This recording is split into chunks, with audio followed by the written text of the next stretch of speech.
Hello friends, नमस्कार and welcome to समाधान। साथियों, उम्मीद है कि आप सब अच्छे होंगे और साथ ही साथ आपकी स्टडी भी अच्छे से चल रही होगी। साथियों देखिए, अभी ओबीसी, एनसीएल और ईडब्ल्यूएस को लेकर के बहुत ही मुद्दा गर्म है और छात्र आंदोलन भी कर रहे हैं इस मुद्दे को लेकर के। देखिए, सबसे पहले तो मैं आपको ब्रीफ में बता दूं कि मामला क्या है। 21,391 पदों के लिए जो बिहार पुलिस में एग्ज़ाम हुआ था, उसका रिजल्ट आया। उसके बाद से फिजिकल की डेट जारी की गई और फिजिकल आपका लगभग 3 महीने चल रहा है। उसमें क्या हुआ कि अभ्यर्थियों से एनसीएल मांगा जा रहा है कि आपका फॉर्म भरने के पहले का एनसीएल होना चाहिए। यानी सपोज़ कीजिए कि आपका अगर कोई फॉर्म जैसे कि 10 नवंबर तक भरते हैं, तो अगर आपका जो एनसीएल है या ईडब्ल्यूएस है वो 10 नवंबर के बाद का है, तो उसको वैलिड नहीं माना जाएगा। उसके पहले का है तो आप उसको लगा सकते हैं। अब दिक्कत यहाँ पे ये हो गई कि जब सीएसबीसी की तरफ से फॉर्म भरवाया गया था, तो उसमें कहीं भी एनसीएल और ईडब्ल्यूएस की ज़िक्र नहीं किया गया था और अभ्यर्थी कन्फ्यूजन में रह कर के उन्होंने सर्टिफिकेट बनवाया ही नहीं और फॉर्म तो अपनी कैटेगरी से डाल दिए, चाहे वो एनसीएल वाले थे, ओबीसी एनसीएल या जो ईडब्ल्यूएस के थे।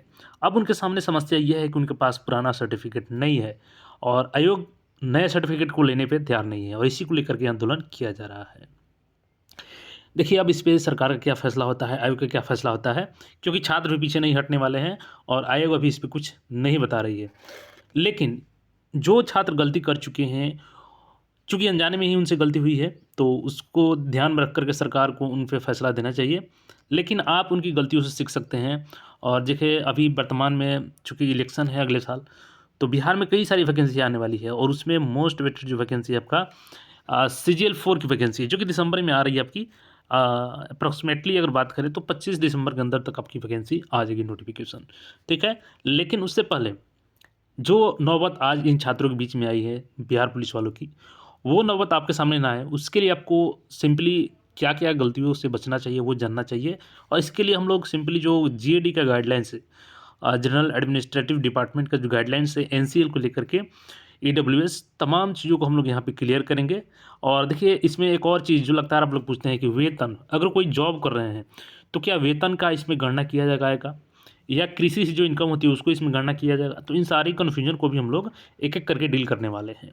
तो वीडियो को पूरे अंत तक देखिएगा। आइए सबसे पहले सुप्रीम जो सामान्य प्रशासन का गाइडलाइंस है उसको हम लोग देखते हैं। देखिए, यहाँ पे सावधानीपूर्वक आप लोग देखिएगा एक-एक गाइडलाइंस को, ताकि आप कोई भी मिस्टेक ना करें एनसीएल बनवाते समय। और एनसीएल जो आपका बनेगा वो चूँकि सीजीएल 4 दिसंबर में आ रहा है, तो मैं आपको सजेस्ट करूँगा इस वीडियो को देखने के बाद या तो आप खुद से अप्लाई कर लीजिएगा जाकर के सर्विस प्लस की वेबसाइट से, या साइबर से अप्लाई करवा के ईज़िली बनवा सकते हैं, ठीक है? अब देखिए, यहाँ पे सामान्य प्रशासन विभाग का आदेश है ये, क्रीमिलियर रहित प्रमाण पत्र के संदर्भ में, यानी एनसीएल। पॉइंट नंबर 1 क्या मेंशन किया गया है? देखिए, क्रीमिलियर रहित प्रमाण पत्र, नॉन क्रीमिलियर सर्टिफिकेट, जाति, आय एवं अस्थायी निवास प्रमाण पत्र पर आधारित होता है। यानी इसके लिए आपको 3 सर्टिफिकेट पहले बनाया, जो आपकी जाति क्या है, आय कितना है आपका और अस्थायी निवास प्रमाण पत्र कितना है। पॉइंट नंबर जो 2 मेंशन किया गया है, क्रीमिलियर रहित प्रमाण पत्र निर्गत करने के क्रम में पहले जाति, आवास एवं आय प्रमाण पत्र निर्गत करने की अनिवार्यता नहीं है, बल्कि शपथ पत्र के आधार पर सीधे क्रीमिलियर रहित प्रमाण पत्र निर्गत किए जा सकते हैं, ठीक है? ये इसलिए कहा जा रहा है कि अगर आपके पास पहले से पुराना एनसीएल है, तो आप इसके आधार पर नया एनसीएल जारी करवा सकते हैं। इसके लिए आपको अलग से आय बनवाने की ज़रूरत नहीं है। थर्ड नंबर जो पॉइंट मेंशन किया गया है, क्रीमिलियर रहित प्रमाण पत्र में माता-पिता की आय की गणना की जाती है। देखिए, सिंपल सी चीज़ है।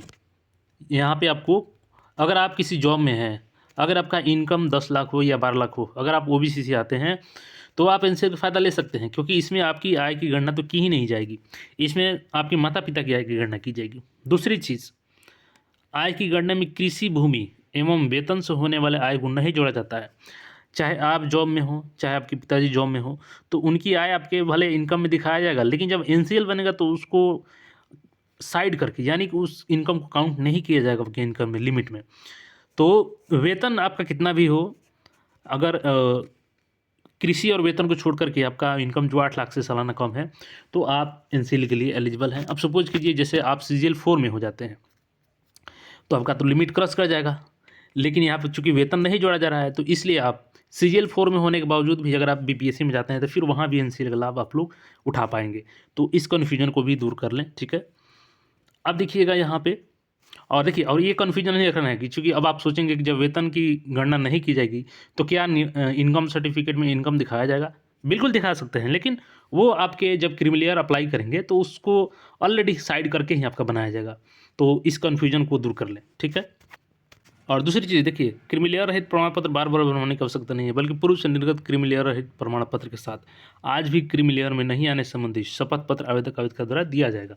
यानी कि अगर आपके पास पुराना एनसीएल सर्टिफिकेट है, तब तो आपको घबराने की कोई ज़रूरत ही नहीं है, क्योंकि आप शपथ पत्र एक फॉर्म 18 बी होता है, उसको दे कर के फॉर्म 18 बी के साथ में इस पुराने एनसीएल को दे सकते हैं, क्योंकि वो आपका एक शपथ होता है कि मेरा एनसीएल, अभी भी मैं एनसीएल के अंतर्गत आता हूँ, मेरी इतनी आय नहीं है कि मैं नॉन क्रीमी लेयर के बाहर हूँ, ठीक है?